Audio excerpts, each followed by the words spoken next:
es un lujo que ustedes tendrán la ocasión de comprobar. Gracias por haber venido y gracias, Javier, por estar con nosotros. Bienvenido. Bueno, muchas gracias. Esto es una faena porque ahora tengo que estar bien. Bueno, muchas gracias a Javier, que efectivamente él dice estas cosas porque somos amigos, pero especialmente gracias a ustedes por venir, por asistir a esta sesión en la que, bueno, se trata de cerrar un poquito las otras intervenciones y sobre todo poner en valor la figura de Julio Verne. Evidentemente hoy Julio Verne no tiene la presencia que tuvo hace 150 años. Es normal porque las preocupaciones, los temas, las formas de hacer literatura son diferentes y los tiempos han cambiado. También es cierto que le podríamos afear el estilo literario. Algunas obras son un poquito repetitivas, algunos personajes un poquito ridículos. Es verdad que algunos personajes también son muy interesantes, como el Capitán Nemo es un gran personaje de la literatura. Podríamos acusarle de machista, que también lo era. Hay que tener en cuenta también las épocas. Yo no voy a hacer eso hoy, porque lo que sí que creo que es importante es destacar la figura de Julio Verne y hablar sobre su herencia, sobre su legado, sobre, bueno, las cosas que él cambió. Porque la verdad, a ver si soy capaz de manejar tantos aparatos. Porque la verdad es que Julio Verne fue un escritor muy importante y visto desde hoy, aunque no lo leamos, aunque haya otras, Señor de los Anillos y Juego de Tronos, otras cosas que nos entusiasman más y que entusiasman más a nuestros jóvenes, pero incluso visto con esta distancia, creo que tenemos que ponerlas en valor. Julio Verne, este es el resumen de la charla que yo quiero hacer. Julio Verne renovó la novela de aventuras, lo vamos a ver inmediatamente. Los viajes extraordinarios, los que llamamos viajes extraordinarios, suponen una renovación de una fórmula muy antigua, que es la Odisea, que es la épica, que es la epopeya. Además, Julio Verne, desde el punto de vista de la ficción, estas cosas que hemos visto ahí en el subtítulo, es un escritor fundamental porque en el siglo XIX se está haciendo una literatura fantástica que se basa fundamentalmente en el terror, en el miedo, y él cambia completamente eso. Él hace una literatura fantástica diferente y vamos a verlo, una literatura fantástica que incluye un concepto fundamental en su narrativa, que es precisamente el límite que él se pone. Cuando está bien la exposición porque pone los límites de la imaginación, es mejor eso que decir que Julio Verne tenía una imaginación sin límites. La imaginación de Julio Verne no tenía límites, se dice mucho. Sí tenía límites. Tenía por lo menos uno, que es la verosimilitud.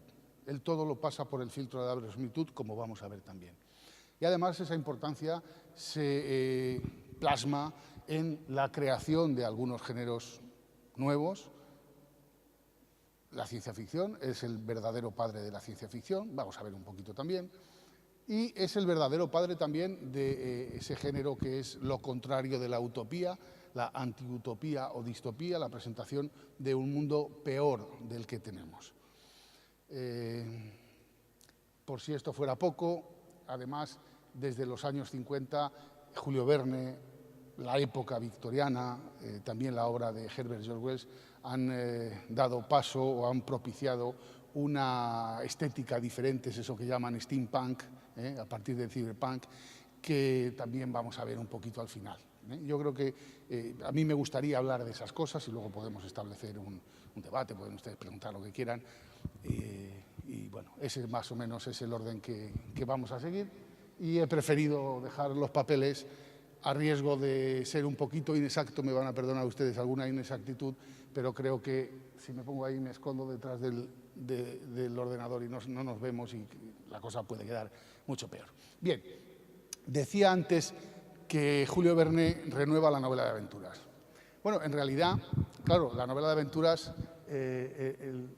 ha existido siempre, lo que llamamos la epopeya, la odisea, ¿no? Es una fórmula, probablemente la fórmula más antigua de nuestra cultura, de la cultura occidental, y lo que hace Julio Verne es coger esa forma, esos elementos que son, bueno, una odisea, saben ustedes lo que es, desde la Odisea de Homero, un viaje a lo largo de un escenario muy grande en el que se van sucediendo una serie de peripecias, una serie de aventuras, favorables y desfavorables, especialmente desfavorables, y que supera el héroe, en el caso de Odiseo, de Ulises, gracias a la intervención de Atenea y de su propia inteligencia, va superando el héroe, que, esto es importante, el héroe lo es porque en la acción se muestra superior a los demás. La epopeya es una literatura de héroes. La reconocemos hoy mismo, porque hoy también estamos asistiendo a epopeyas. El Señor de los Anillos también es una epopeya. Es una epopeya fantástica en la que, en lugar de ciencia, nosotros podemos apreciar perfectamente que lo que hay es magia, por ejemplo, ¿no? Pero es una fórmula muy antigua a la que Julio Verne le incorpora la ciencia. Esos elementos estaban, el viaje, el escenario, el héroe, y él incorpora la ciencia. Y descubre, dice él, eso es un trozo de una carta de Julio Verne, él describe una fórmula de la que está seguro que va a poder vivir. Hasta entonces Julio Verne está escribiendo obritas de teatro, operetas, bueno, malvive de escribir, y ahora va a encontrar un filón abierto de la mano de un hombre muy importante del que vamos a hablar ahora. Pero es fundamental ver que la gran aportación de Julio Verne a la novela de aventuras es la incorporación de la ciencia, en forma de máquinas o algún principio, alguna teoría científica, que lo que van a hacer es mejorar las condiciones de vida del hombre. Las máquinas no suponen una agresión, no suponen un peligro, de esto también tenemos que hablar, porque hay que hacer algunas matizaciones, sino que mejoran la vida del hombre, ayudan a que todo sea más cómodo. Porque no tenemos que olvidar, tengo aquí el aparato, no tenemos que olvidar que la obra de Julio Verne se inscribe dentro de unas colecciones, se inscribe exactamente dentro de un proyecto editorial que elabora este hombre, que es el creador de la revista de la Educación y el Recreo, que es donde se publican todos los viajes extraordinarios. Bueno, todos menos de la Tierra a la Luna, porque ese año estaban publicando, creo que, las aventuras del Capitán Atenas. Bueno, este hombre y el ambiente en el que se mueven todos los pensadores de la sociedad europea, especialmente la francesa, con aquellas teorías del socialismo utópico, el socialismo romántico, que cree que Fourier, Saint-Simon, que piensan que la ciencia y la industria, también la economía, pero la ciencia y la industria son fundamentales en el camino hacia la consecución de las mejoras también sociales, de las mejoras de la educación, de las mejoras sociales del bienestar. La ciencia es el mejor camino hacia el progreso, en definitiva. Eso está en el ambiente, eso lo conoce Hetzel, lo conoce también el propio Julio Verne, pero además este Hetzel cree que para conseguir ese progreso, además, hay que incluir otros elementos. Un elemento fundamental que es la educación. La educación, que va asociada en su mentalidad, está asociada indefectiblemente a la formación, a la lectura. Entonces, lo que él hace es establecer un proyecto educativo, un proyecto que, por otra parte, es muy similar a algunos, y la creación de estas revistas, la nueva revista de los jóvenes es de 1843, un siglo después de que ya se estén haciendo estos proyectos, estas publicaciones infantiles en Inglaterra, por ejemplo. Y él elabora un proyecto en el que se pretende educar a los jóvenes a través de la lectura y a través de valores como la fraternidad, la solidaridad, la justicia, que es lo que va a plasmar precisamente Julio Verne en sus novelas, pero de la mano de Hetzel. Digo esto porque hay entre los estudiosos de la obra de Verne, yo no soy especialista en Julio Verne. Yo, en todo caso, me ocupo de cosas que tienen que ver con la ficción y, evidentemente, en muchos momentos aparece la figura de este escritor. Se ha dicho muchas veces que Julio Verne tiene dos fases, dos etapas en su vida. Una primera optimista, en la que cree que la ciencia va a ser es la panacea, que vamos a llegar al progreso, al bienestar por medio de la ciencia, y una segunda en la que, como Herbert George Wells más adelante, piensa que es todo lo contrario, que la ciencia nos va a llevar al fascismo, como denuncia en alguna novela que después veremos, que la ciencia es perniciosa para la humanidad. Digo que esto no es cierto. Una de las primeras novelas que escribe Julio Verne es París en el siglo XX. La escribe en 1863, en el mismo año que se publica 5 semanas en Globo, y el editor no se la publica porque es pesimista, porque eso no forma parte de su proyecto. Quiero decir con esto que Julio Verne tiene unas ideas desde un principio, y probablemente los viajes extraordinarios están marcados más por las propias convicciones de Julio Verne están más marcados por el proyecto de Hessel que por las propias convicciones de Julio Verne. Otra cosa es que Julio Verne le viene muy bien a Hessel. Le viene muy bien porque es un hombre, Julio Verne digo, es un hombre muy informado, es un hombre muy preparado, es un hombre que con el tiempo tiene un buen oficio de escribir, tampoco es un hombre que destaque especialmente por su estilo, y en el que Hessel ve que puede protagonizar, que puede escribir esas obras que él quiere dar a los jóvenes. Se publicaban por fascículos, periódicamente en esa revista, y al final de año se publicaba el libro entero con una serie de ilustraciones. Estaba pensado para regalarlo en Navidad, o sea que, y dirigido a los jóvenes. Es un proyecto pedagógico basado en la ciencia y en la imaginación. Bien, bueno, pongo ahí, Hessel era editor de todos esos escritores que hemos visto y creador de esas revistas y protagonista, al menos tanto como Julio Verne, en ese proyecto editorial que son los viajes extraordinarios, en los que he dicho antes que la ciencia era fundamental. La ciencia es fundamental y también el científico. El héroe ahora es un científico. El protagonista sistemático de las novelas de Julio Verne es un científico. No perdamos esto de vista. Bueno, Julio Verne, ¿por qué es elegido Julio Verne para este proyecto educativo editorial de Hessel?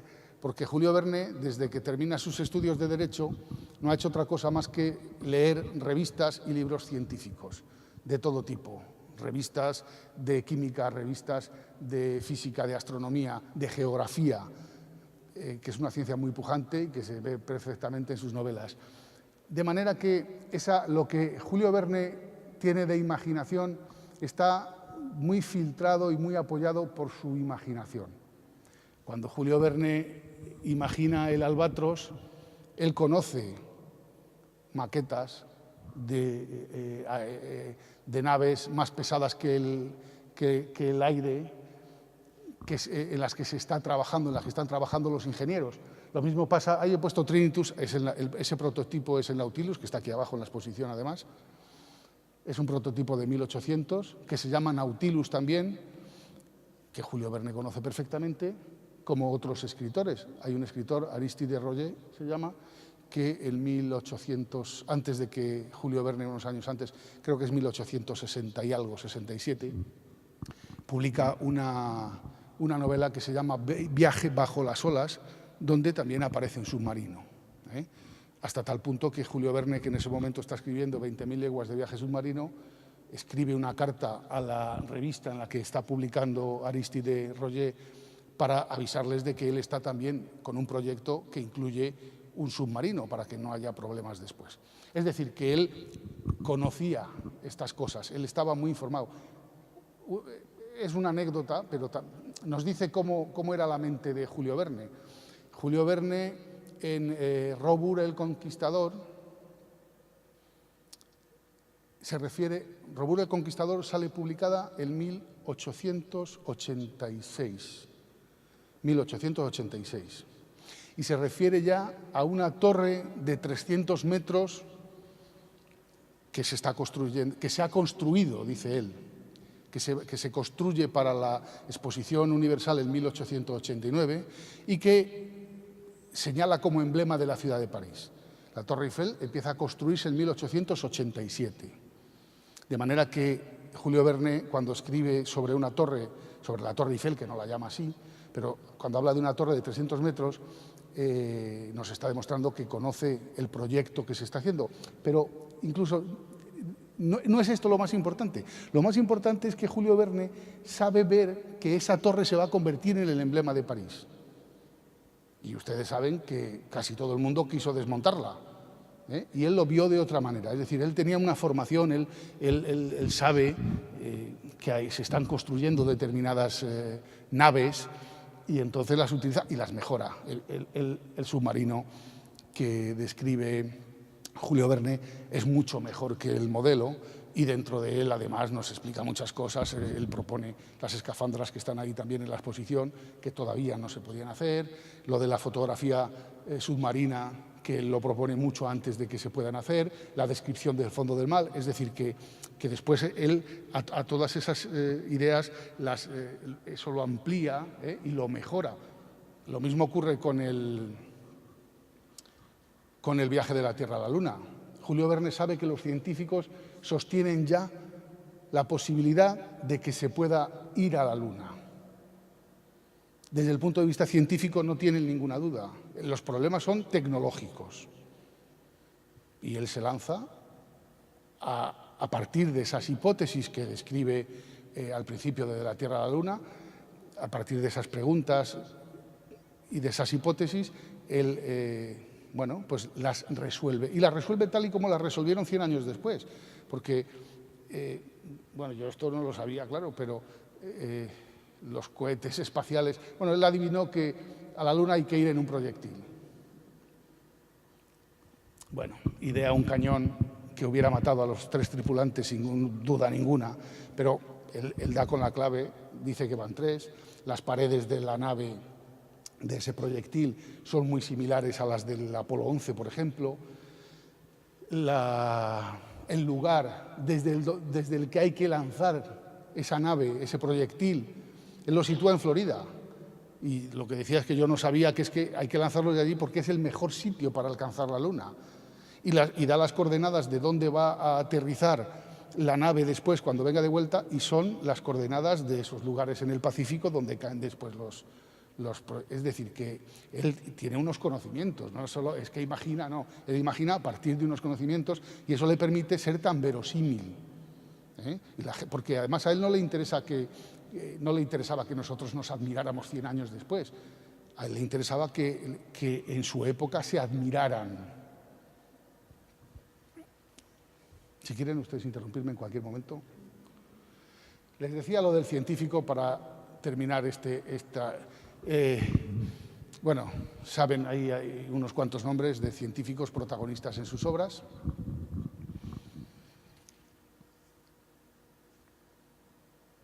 Además, esto va a convertir también que los viajes extraordinarios, que estas novelas de anticipación, sean también novelas iniciáticas. Ese viaje también lo es de la ignorancia a la sabiduría. Es un viaje que experimentan los personajes, algunos personajes, de la mano del científico, experimentan un viaje de la ignorancia a la sabiduría, que es el mismo que tiene que experimentar el lector, también de la ignorancia a la sabiduría. El lector que se ve reflejado o que es trasunto en el texto de algunos de los personajes. Evidentemente nosotros cuando leemos La Vuelta al Mundo en 80 días no nos identificamos con Phileas Fogg, que es un poco estirado, ¿no? Por lo menos.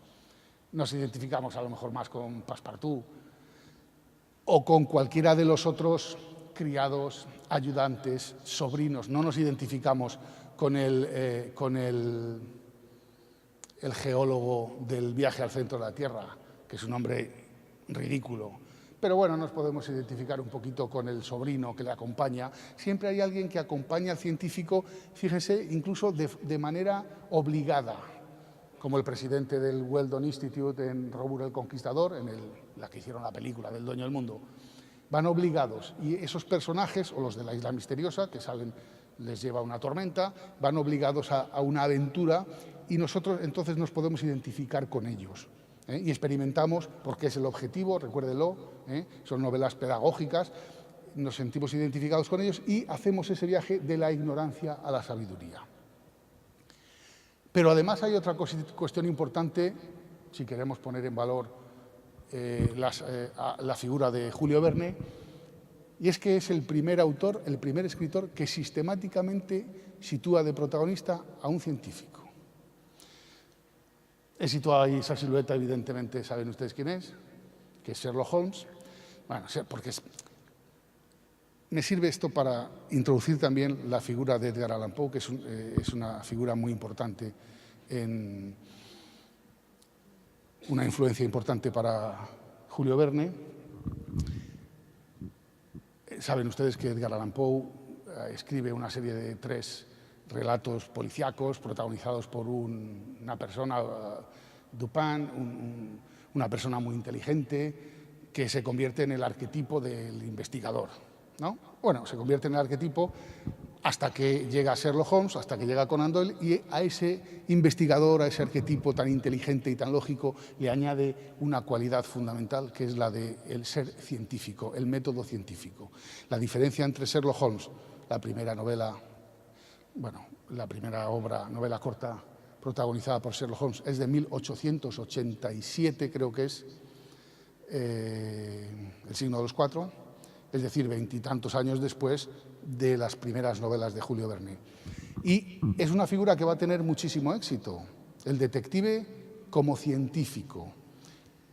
Tiene tanto éxito como que lo vamos a ver reeditado en infinidad de novelas y en infinidad de series. Les pongo solamente 2 ejemplos. En El nombre de la rosa aparece Guillermo de Baskerville, que es Sherlock Holmes.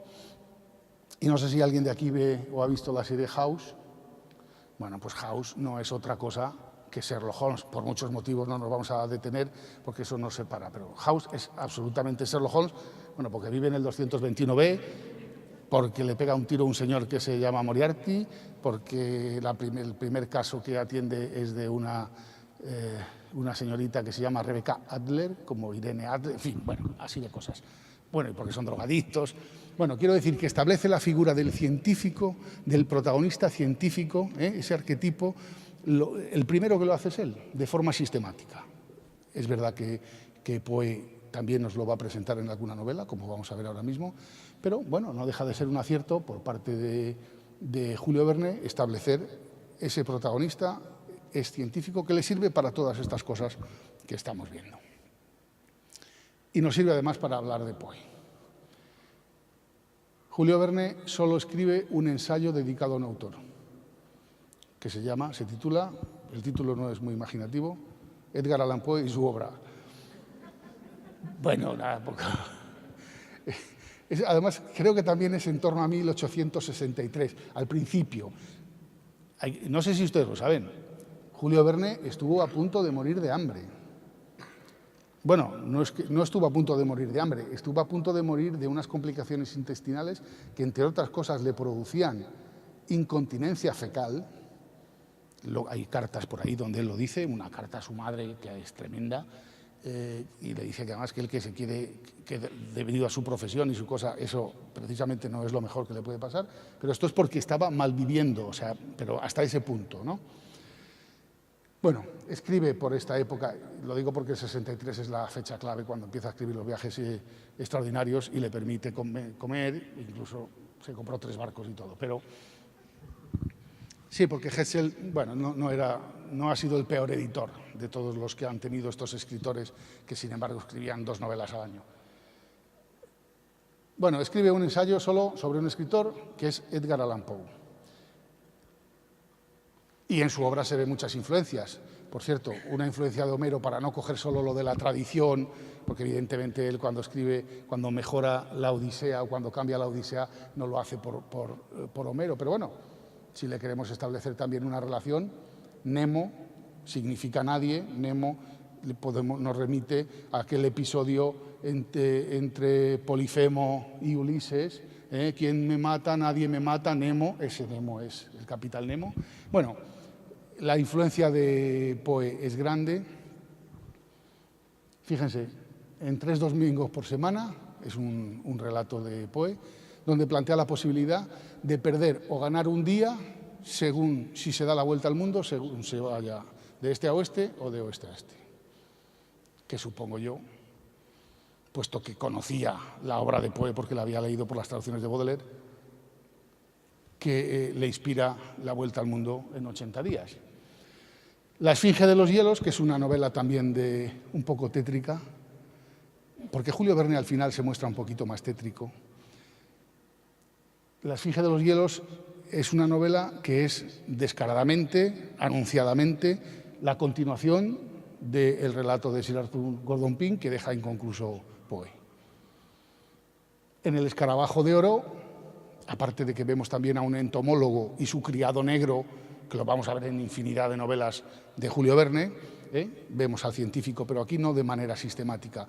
Pero bueno, aparte de eso, digo, nos encontramos con esos acertijos, con esos criptogramas, con esos mensajes cifrados que son tan del gusto de Verne y que podemos ver perfectamente en el mensaje aquel escrito en 3 idiomas que meten el capitán Grant dentro de la botella, o en los caracteres rúnicos que le llevan al geólogo de viaje al centro de la Tierra a encontrar el lugar donde tienen que penetrar, etcétera, etcétera. Bueno, pero que fíjense, esto nos va a meter ya de lleno en la ficción, fíjense que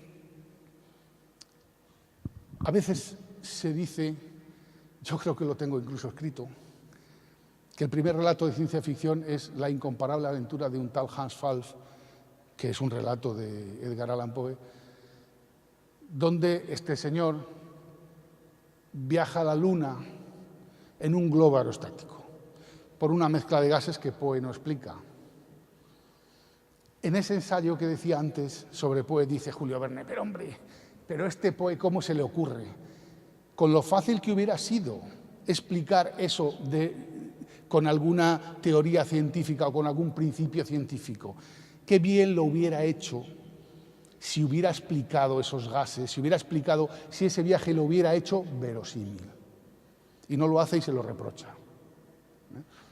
Por eso no es La incomparable aventura de un tal Hans Pfalz el primer relato de ciencia ficción, por eso el primer relato de ciencia ficción será de la Tierra a la Luna, por cosas que vamos a ir viendo poquito a poco. Bueno,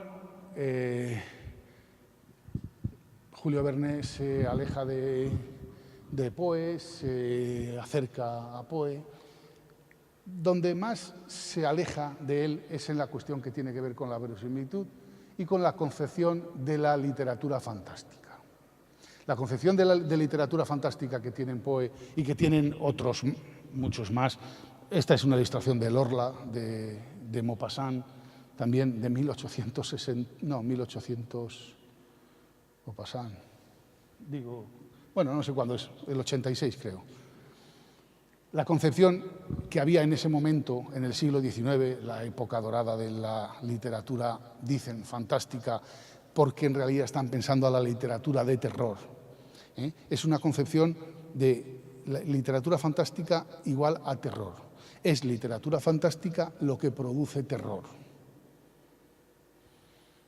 Bueno, si nosotros revisamos la lista de estudiosos del género fantástico, nos vamos a encontrar con muchos, pero muchos, en esta época muchos, desde Lovecraft, que es un poquito más joven, pero desde Lovecraft hasta actualmente hay un grupo extraordinario en la Universidad de Barcelona que estudia lo fantástico, que asocian lo fantástico al terror. Muchos, Celois, Pensol, Lovecraft, todos piensan que la literatura fantástica es lo que produce terror. Yo no lo creo. A Julio Verne yo creo que le daba igual, aunque también tenemos que decir una cosa. El Castillo de los Cárpatos lo publica Julio Verne 5 años antes de que se publique Drácula. Julio Verne también es del 92, 1892, y Drácula es de 1897, si no me equivoco. También tiene y hemos visto antes que La Esfinge de los Hielos también es una novela un poquito tétrica que se acerca a esa novela fantástica de terror, a lo que llaman novela gótica. Bien, pero la clave está aquí. Julio Verne hace un tipo de ficción diferente, un tipo de literatura fantástica diferente. Y por mi experiencia sé que esto hay que explicarlo. No podemos decir que toda la literatura fantástica es ciencia ficción, por ejemplo. Drácula no es ciencia ficción, porque si no hay ciencia, no hay ciencia ficción. Puede haber ficción sin ciencia, puede haber ficción sin terror. Pero no solo esto, sino que puede haber literatura fantástica sin ciencia o literatura fantástica sin terror, porque tampoco tenemos que confundir ficción con fantasía. Una cosa es la ficción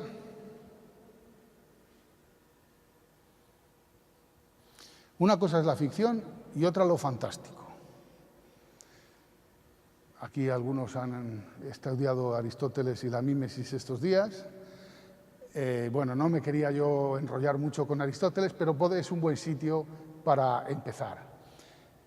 Aristóteles, en realidad, cuando define la literatura, lo define como ficción, como mímesis, es decir, como creación de realidad no existente, pero semejante en su concepción, ¿no?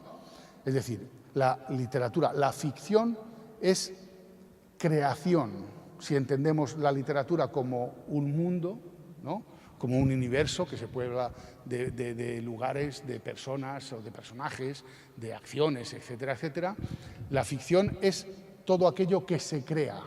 De manera que tan ficcional es La Regenta como El Señor de los Anillos. Los dos son igual de ficcionales, porque los dos, tanto La Regenta como Frodo, Bolsón, solo existen porque alguien los ha creado. Son invenciones. Lo que ocurre es que tienen una relación con la realidad diferente en cada caso. Ana Ozores no existió, pero podría haber existido. Mientras que Frodo o, no sé, Harry Potter no existe y no podría haber existido, no puede existir. Bueno, ya ven que ponemos como criterio nuestro mundo, nuestra realidad, las reglas de nuestro mundo.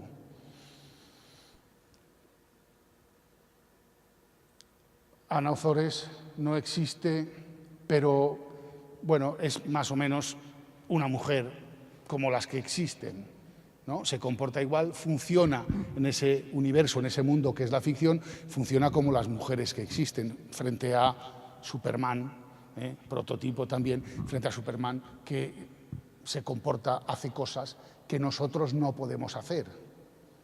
Luego la relación con la realidad es diferente.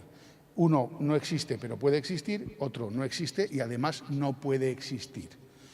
En un caso tenemos lo que llamamos ficción realista, si quieren, y en el otro caso ficción fantástica. Pero en los dos casos estamos hablando de ficción. Y ficción, fíjese, ahora hemos definido la literatura fantástica como literatura no mimética según Aristóteles, no nos importan los tecnicismos, pero hemos definido la literatura fantástica dentro de la ficción. Ana Ozores también es un personaje ficcional. La Regenta también es una obra de ficción. ¿Está claro? Y la hemos definido por criterios que no tienen nada que ver con el terror.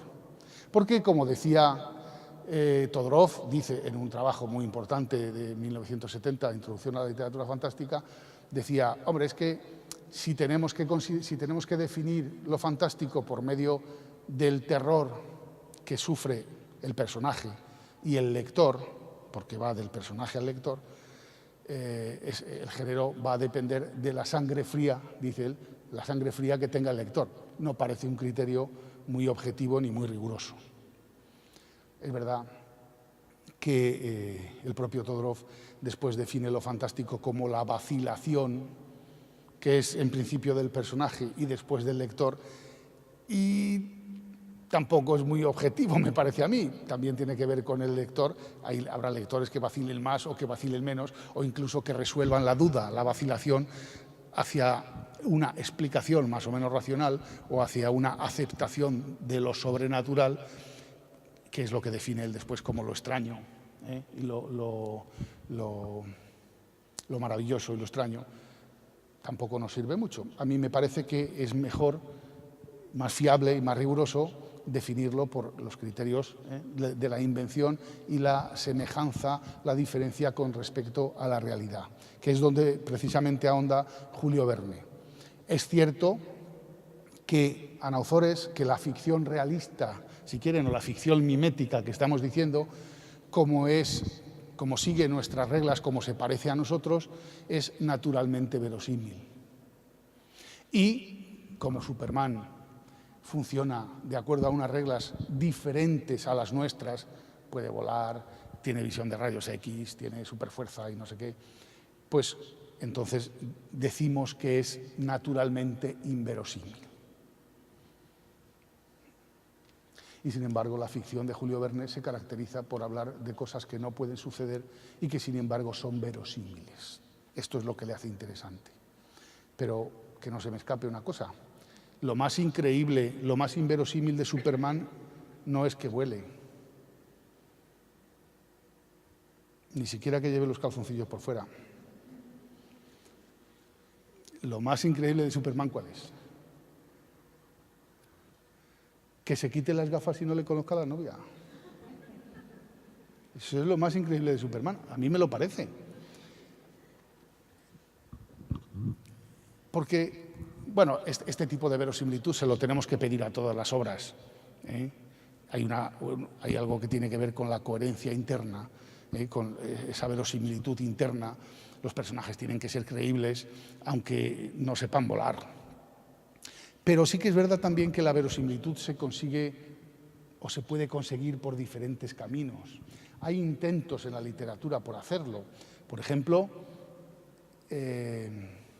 Mary Shelley, cuando escribe Frankenstein, en el siglo XVIII, escribe Frankenstein y quiere resultar creíble. Y lo dice, esto se hace sobre una teoría que más o menos estaba, bueno, en la época se estaba formulando, que es una teoría según la cual se puede crear vida a partir de la materia muerta. Lo que pasa es que después tampoco, como Poe, tampoco justifica aquello. Solo son una serie de confesiones del doctor que dice que esto le ha hecho muy infeliz, que no nos dice al lector, no nos va a decir por qué, cómo consiguió dar vida a materia muerta, porque nos haría igualmente infelices. En fin, que al final no consigue dar con ese elemento que nos haga creíble que ha conseguido dar vida al monstruo, ¿no? Dar vida a la materia muerta. Julio Verne se iba a dar con la clave y volvemos otra vez a la ciencia.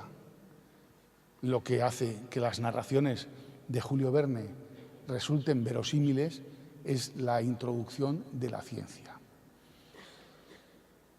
No solo, si han leído algún relato de Edgar Allan Poe, han visto que, por ejemplo, las fechas, que nunca fecha, dice 1800 y deja incluso los puntos suspensivos. Julio Verne no. Julio Verne, si está escribiendo una obra que es de 1865, por ejemplo, como de la Tierra a la Luna, dice que están en el mes de tal de 1885. Porque tiene mucho interés en que los lectores sientan aquello como suyo y la sitúa en lugares que los lectores conocen. Fíjense, Julio Verne, aunque escriba sobre los polos, incluso aunque escriba sobre los fondos marinos, sobre el centro de la Tierra, siempre habla de cosas de nuestro mundo. Además, él era un friki de la geografía, y el siglo XIX es el siglo de la geografía, es el siglo de la comprensión de las leyes de la naturaleza, pero también del conocimiento, de la exploración de todo nuestro mundo, ¿no? Se llega a los polos, es esa representación también. Bueno, pero siempre habla de nuestro mundo, del mundo de los lectores. Es un gran acierto, sin duda ninguna, que cuando escribe de la Tierra a la Luna, él describe todas esas cosas que hemos dicho, las sensaciones que tienen los tripulantes por la falta de gravedad, pero cualquier otro escritor los hubiera hecho alunizar. Bueno, como hizo Luciano de Samos, ¿no? O como hizo Cyrano de Bergerac, que una tormenta les lleva a la Luna o un carro tirado por gansos les lleva a la Luna y allí se encuentran con gente muy rara. Julio Verne no quiere hacer eso. Julio Verne no hace alunizar la nave, y además dice que estará haciendo una órbita, estará orbitando, que es lo que hace exactamente, porque Julio Verne se quiere atener a lo que sabe y quiere darle esa apariencia de verosimilitud que hubiera perdido sin duda si les hace aterrizar, porque ¿qué hubiera contado? ¿Otra vez a los marcianos? O sea, Julio Verne lo tiene muy metido porque quiere que aquello resulte creíble y porque dentro de ese proyecto educativo la verosimilitud es fundamental. No se trata solamente de divertirse, se trata de aprender de lo que están leyendo. De manera que consigue también por primera vez construir una ficción no vamos a decir no mimética, una ficción fantástica. Ya sabemos que la ficción es más grande que la fantasía, que lo fantástico. Consigue hacer una ficción fantástica que, sin embargo, resulta verosímil. Y como lo hace por medio de la ciencia, yo tenía ahí, precisamente unas partes del principio de la Tierra a la Luna donde se ve eso, pero es un poco pesado. Es uno de los defectos que hoy vemos como defecto de Julio Verne, que a veces en las descripciones es un poquito demasiado prolijo, la descripción de los animales, pero claro, esto era asombroso en la época. Te describía los animales del fondo del mar y claro, la gente alucinaba. Hoy pues como que estamos más acostumbrados y como que hemos perdido un poquito esa capacidad de sorpresa, ¿no? Pero bueno, él lo hace. Él consigue por medio de la ciencia, por medio de la ciencia y por medio de estas cosas que hemos visto, fechar en la Tierra, en la actualidad, en el presente, consigue crear una ficción fantástica verosímil, que resulte creíble. Y como lo hace por medio de la ciencia, crea la ciencia ficción. Porque sin ciencia no hay ciencia ficción. Así que otro de los errores que se cometen más habitualmente por ahí es considerar, no, esto es ciencia ficción. El Señor de los Anillos no es ciencia ficción, de ninguna manera. Vamos, no hay ciencia, hay magia. Esto no significa que sea bueno o malo, porque luego pasan cosas.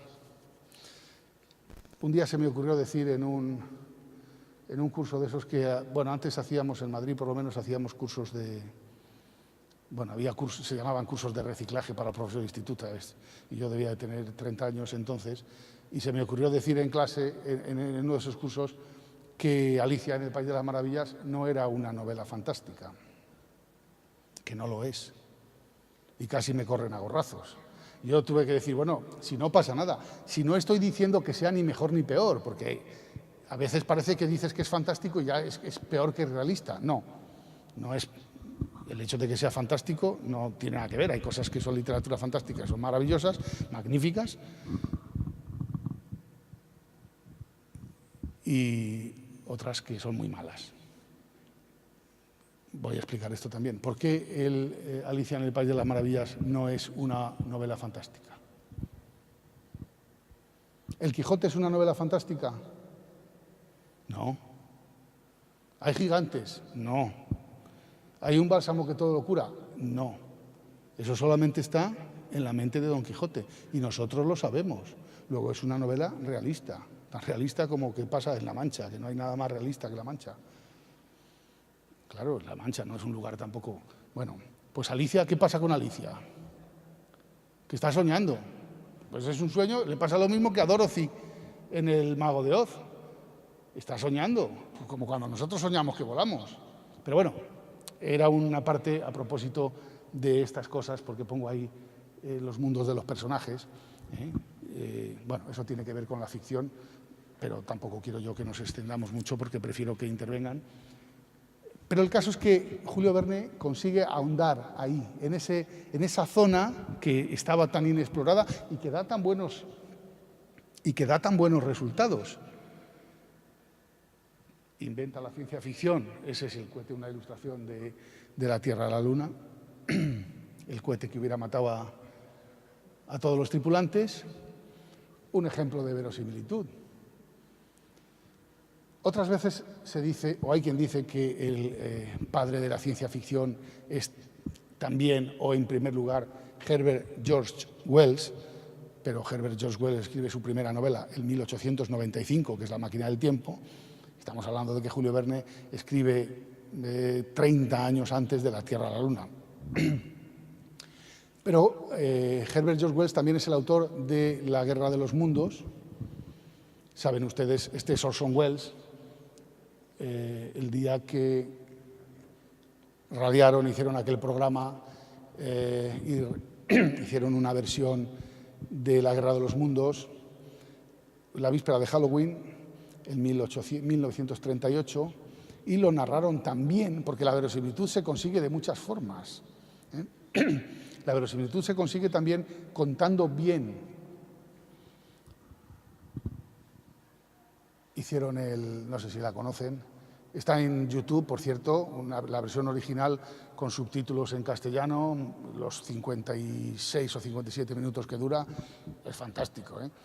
Y consiguieron que la gente pensara que los marcianos habían tomado, en el caso de la novela de H.G. Wells, tomaban Londres, aquí es Nueva Jersey y Nueva York, pero la gente creyó que lo que estaban radiando era cierto porque lo contaron muy bien. Empieza en un salón de baile y lo conectan con la Universidad de McGill. Un científico dice que se han visto unas explosiones, después de las explosiones resulta que son unos meteoritos, después resulta que esos son unas naves donde vienen los marcianos, bueno, y describe los rayos. Bueno, a partir de esa ciencia, y no olvidemos que la gente está...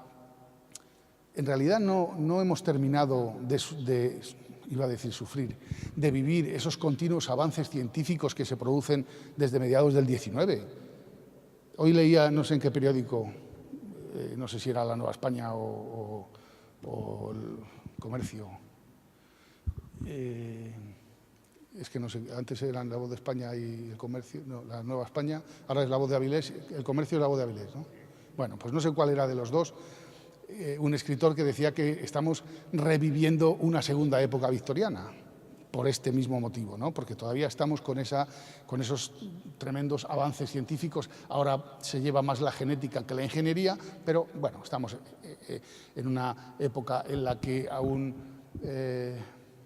se inventa los rayos X y la gente ve que uno se mete detrás y desaparece.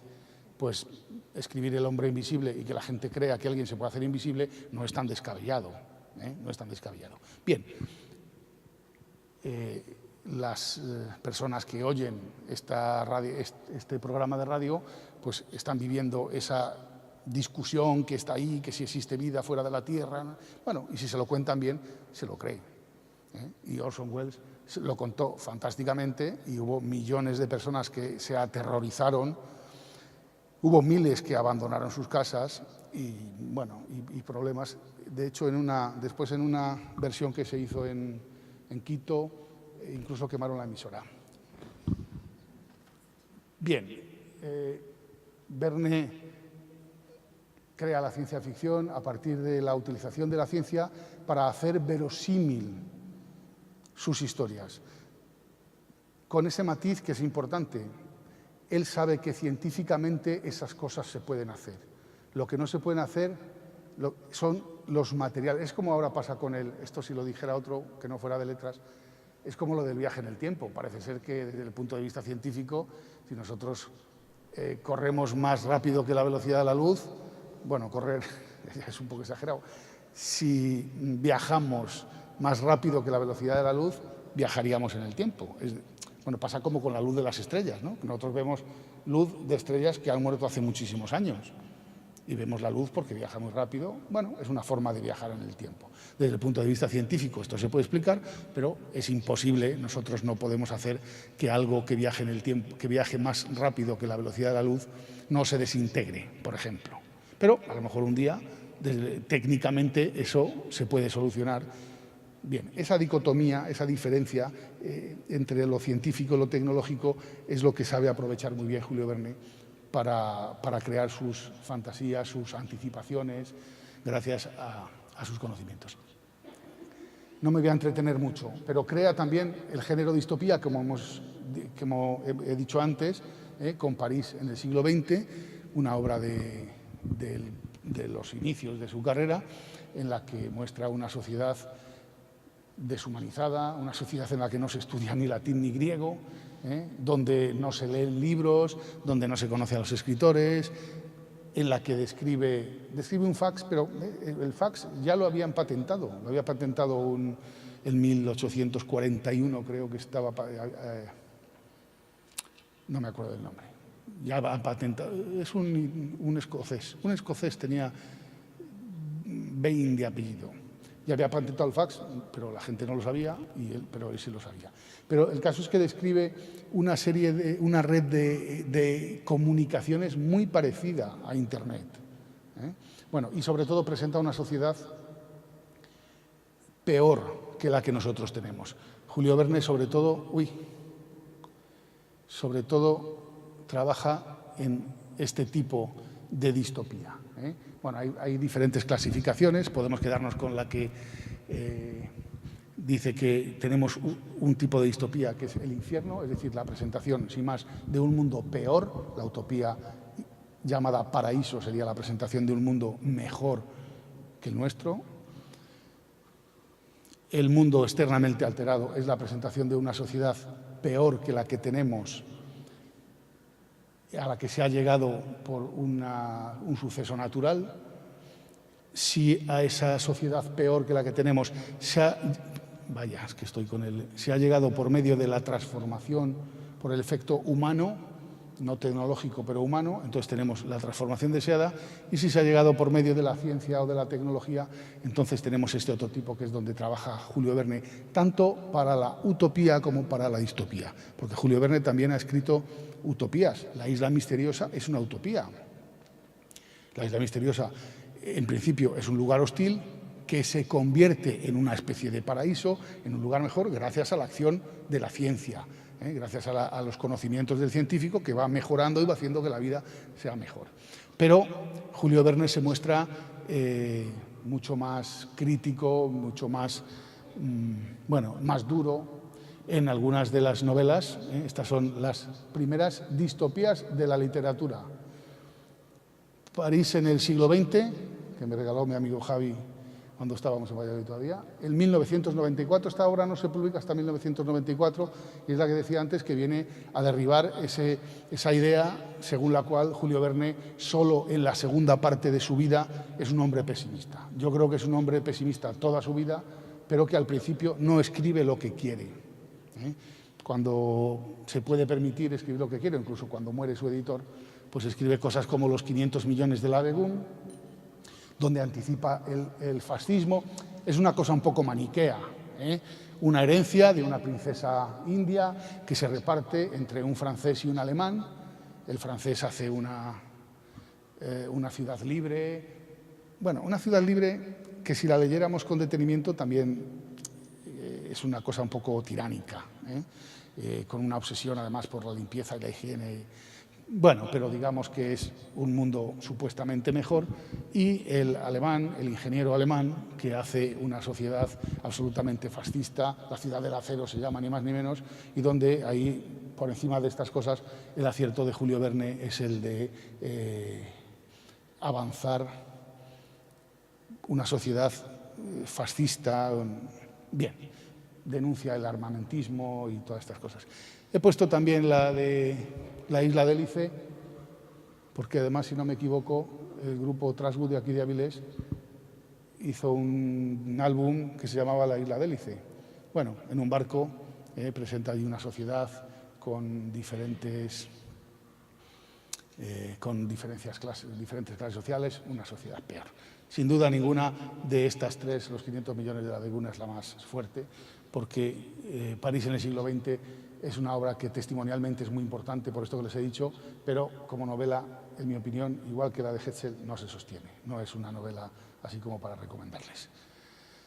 Bueno, y por último, Julio Verne y Wells son los dos grandes impulsores de esta estética, que no es solo un movimiento literario, es artístico, cultural en muchos sentidos, que es el steampunk, que es bueno, una cosa retrofuturista, con una estética muy de la época victoriana, muy del vapor.